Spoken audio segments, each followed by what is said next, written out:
Cette vidéo est pour toutes les personnes qui sont insatisfaites de leur situation actuelle dans leur vie et qui veulent prendre les choses en main pour retrouver la voie du succès.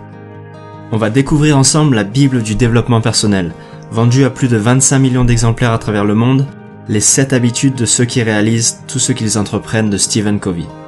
Ce livre devrait littéralement être une lecture obligatoire dans nos écoles, parce qu'il nous apprend pas à pas à devenir la meilleure version de soi-même, en développant un caractère et des valeurs qui nous permettent d'atteindre le succès à la fois intérieur, mais aussi extérieur. On va donc décrypter ensemble une à une ces 7 habitudes. L'habitude numéro 7 est ma préférée. Dites-moi dans les commentaires à la fin de la vidéo laquelle vous a le plus marqué personnellement, ou laquelle vous devriez mettre en application plus souvent pour atteindre vous-même le succès dans votre vie. La victoire privée précède la victoire publique. On doit d'abord commencer par devenir maître de soi-même, et ensuite seulement on pourra réussir en société. Les 3 premières habitudes concernent cette victoire privée. La première habitude, c'est la proactivité. Une théorie populaire défend l'idée selon laquelle les circonstances déterminent qui nous sommes. C'est-à-dire par exemple qu'une personne sera caractérielle parce que ses parents l'étaient, et qu'elle est nulle en maths parce qu'elle est née comme ça. Que donc, d'une manière générale, les événements qui sont hors de notre contrôle déterminent notre situation. Covey nous dit non, ça a certainement une influence sur vous, mais vous pouvez choisir votre réalité. Vous pouvez choisir de ne pas être une victime impuissante de vos circonstances. Il nous explique qu'entre le stimulus, nos circonstances, et notre réponse, on a la liberté de choisir notre comportement. Si vous êtes coincé dans les embouteillages, que le caissier a été mal poli avec vous, ou que vous avez malheureusement perdu votre travail, vous avez le choix d'en faire toute une affaire et de perdre votre énergie à réagir à ces événements extérieurs, ou vous pouvez au contraire utiliser cette énergie sur les choses que vous pouvez contrôler. Profitez des embouteillages pour vous détendre et écouter de la musique, et profitez du fait que vous vous soyez fait virer pour vous remettre en question, et trouver un travail dans lequel vous serez réellement épanoui. Il est fondamental de prendre la responsabilité de tout ce qui nous arrive dans notre vie. Notre situation et notre vie en général découlent de chacune de nos décisions, et pas de nos circonstances extérieures. La deuxième habitude consiste à savoir dès le départ où vous voulez aller. On va faire un exercice ensemble qui peut paraître un peu glauque, mais qui est extrêmement puissant. Ça s'appelle l'exercice de l'enterrement. Imaginez-vous allongé dans un cercueil, c'est le jour de votre enterrement. Tous vos proches, votre famille, vos amis, et tous les gens sur qui vous avez eu un impact sont là. Maintenant, réfléchissez bien. Que voudriez-vous que chacune de ces personnes dise de vous ? Prenez quelques secondes pour y réfléchir. Est-ce que vous aimeriez qu'on dise que vous étiez une personne juste, honnête, drôle, gentille, que vous avez su élever 3 merveilleux enfants, que vous étiez généreux avec votre communauté, que vous avez été un mari fidèle, ou que vous avez participé à rendre le monde plus juste pour les femmes ou les minorités ? Comme on l'a vu dans la première habitude, vous êtes le créateur de votre vie. Vous êtes peut-être en train de réaliser que jusqu'à aujourd'hui, vous avez vécu un scénario dont vous avez relégué la responsabilité aux circonstances et à votre entourage. Mais vous pouvez changer et devenir créateur d'une vie à la hauteur de votre potentiel. Covey nous propose d'écrire notre énoncé de mission personnelle pour nous guider dans notre vie. Une sorte de philosophie personnelle qui résume ce que vous voulez être, votre caractère, un mari aimant par exemple, ou une personne juste en toutes circonstances, ce que vous voulez faire, par exemple rendre accessible une alimentation saine à tous, ce qui fait partie de ma mission personnelle, et les valeurs et principes sur lesquels vous basez ces actions, l'intégrité et la gentillesse par exemple. Avoir un énoncé de mission personnelle, c'est extrêmement puissant, parce qu'en toutes circonstances, vous ne basez pas vos actions et vos décisions sur ce que va penser un tel ou pour impressionner un autre. Vous faites ça parce que c'est en accord avec vos convictions les plus profondes.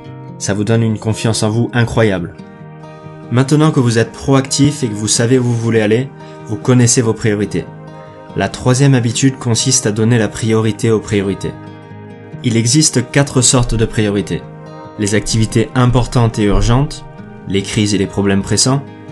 Le deuxième type sont les activités importantes non urgentes, la prévention, la planification, l'approfondissement des relations sociales ou des connaissances. Ensuite, on a les activités non importantes mais urgentes, un téléphone qui sonne par exemple. Et enfin, les activités non importantes et non urgentes, comme ouvrir le courrier ou scroller sur le fil d'actu Facebook par exemple.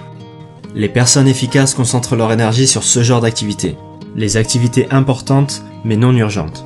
Ils font du sport, mangent sain, passent du temps avec leurs proches, travaillent sur leur vision et travaillent à l'avance sur leurs dossiers importants au travail. Cela leur permet de limiter les situations de crise comme les divorces, les problèmes de santé ou simplement les deadlines au bureau. Ils sont focalisés sur leur vision et se laissent très peu distraire par les activités peu importantes qu'ils apprennent à éviter ou à déléguer. Les choses qui importent le plus ne doivent jamais être à la merci de celles qui importent le moins. Maintenant que ces 3 habitudes vous ont forgé un caractère et une éthique irréprochables, vous avez obtenu votre victoire privée.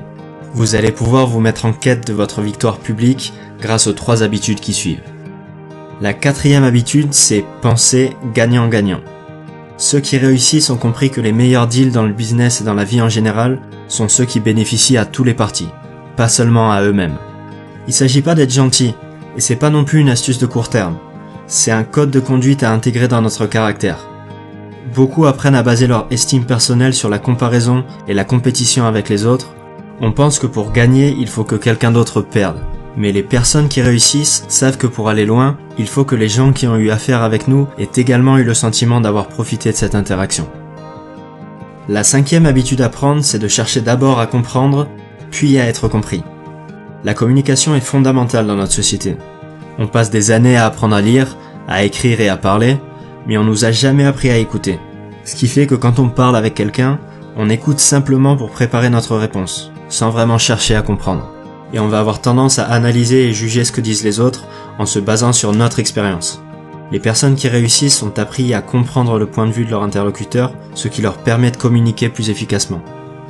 La 6e habitude, qui va vous permettre d'atteindre enfin votre victoire publique, c'est de profiter de la synergie. La synergie, c'est quand 1 plus 1, c'est égal à plus que 2. Quand 2 personnes s'allient pour obtenir un résultat plus grand que celui qu'ils auraient obtenu seuls. L'un des meilleurs exemples de synergie que vous connaissez tous, c'est la Coupe du Monde 98. Imaginez 11 Barthez sur le terrain, ou 11 Zidane. Même si ça fait un peu rêver, on serait pas allé bien loin. Grâce au leadership d'un Deschamps, à la technique d'un Zidane et à la détermination d'un Thuram, et la synergie de toute l'équipe, ils ont écrit une page indélébile de l'histoire du sport. La synergie, c'est différentes personnes qui apportent des qualités et des expériences différentes, qui mises en commun vont permettre de trouver des solutions qui n'auraient pas pu être trouvées seules. Et la 7e et dernière habitude consiste à aiguiser vos facultés. Stephen Covey raconte l'histoire d'une personne qui marche dans la forêt et qui voit quelqu'un qui est en train de scier un arbre. Il le voit galérer et il lui dit « Tu devrais prendre quelques minutes pour te poser et aiguiser ta scie, tu gagnerais beaucoup de temps. » Et la personne lui répond « Je suis trop occupé à scier mon arbre pour prendre le temps d'aiguiser ma scie. » L'habitude 7 vous propose de prendre le temps d'aiguiser vos facultés et de prendre soin de vous. Elle englobe les 6 habitudes précédentes parce qu'elle les rend possibles, en préservant et en renforçant le meilleur atout dont vous disposiez, vous-même, et ça passe par l'entretien de 4 aspects fondamentaux. L'aspect physique, en faisant du sport régulièrement, en mangeant sain et en vous reposant suffisamment. L'aspect mental, grâce à la lecture, la visualisation, la planification et l'écriture notamment, qui vont permettre votre développement intellectuel. L'aspect socio-émotionnel, grâce aux relations que vous avez avec votre entourage et à votre sécurité interne. Et pour finir, le 4e, c'est l'aspect spirituel, grâce à votre système de valeurs et à des pratiques comme la méditation ou la prière pour les croyants, qui vont permettre de vous connecter à votre éthique et à vos croyances les plus profondes.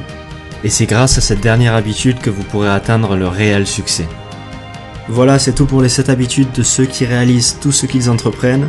Je vous promets que derrière ce titre un peu tiré par les cheveux se cache probablement le meilleur livre de développement personnel. Et on a seulement gratté la surface dans cette vidéo, donc assurez-vous d'en acheter une copie. Et j'aimerais avoir votre retour sur cette vidéo. Dites-moi quel est l'élément qui vous a le plus marqué ou l'habitude que vous devriez utiliser plus souvent dans votre vie pour réaliser tout votre potentiel. Écrivez-moi ça dans les commentaires sous la vidéo, et comme d'habitude, pensez à vous abonner et à liker cette vidéo si ça vous a plu. À bientôt.